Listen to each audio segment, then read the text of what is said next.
Cette flûte est la copie d'un instrument bien connu, considéré comme l'une des plus remarquables flûtes baroques originales en état de jeu. Il s'agit d'une flûte construite par Jacob Denner à Nuremberg dans les années 1720, qui fut beaucoup jouée et enregistrée par Konrad Hünteler et fait désormais partie de la collection de Peter Spohr.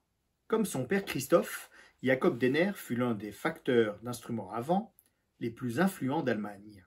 Père et fils contribuèrent significativement à implanter en terre germanique les instruments à vent d'origine française et à effectuer la transition entre les chalémies et dulcianes au diapason haut, hérités de la Renaissance, et les hautbois et bassons, à diapason bas, au son plus délicat dans la forme qualifiée aujourd'hui de baroque. Concernant la flûte traversière, Denner est une figure d'autant plus remarquable qu'il a construit des flûtes en 3 parties à la française, avant d'adopter le design plus moderne d'un instrument en 4 parties avec des corps de rechange permettant de s'adapter à plusieurs diapasons. Cette flûte dispose même d'un corps très long permettant de transposer d'une tierce mineure vers le bas, la transformant ainsi en flûte d'amour.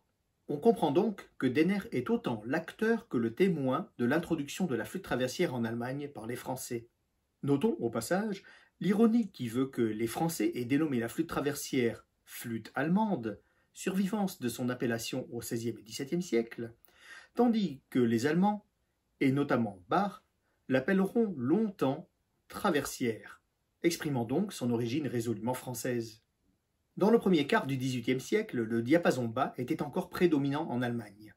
C'est pourquoi j'ai choisi d'adopter un La à 400 Hz qui a le mérite de combiner la chaleur du timbre et la volubilité de l'articulation.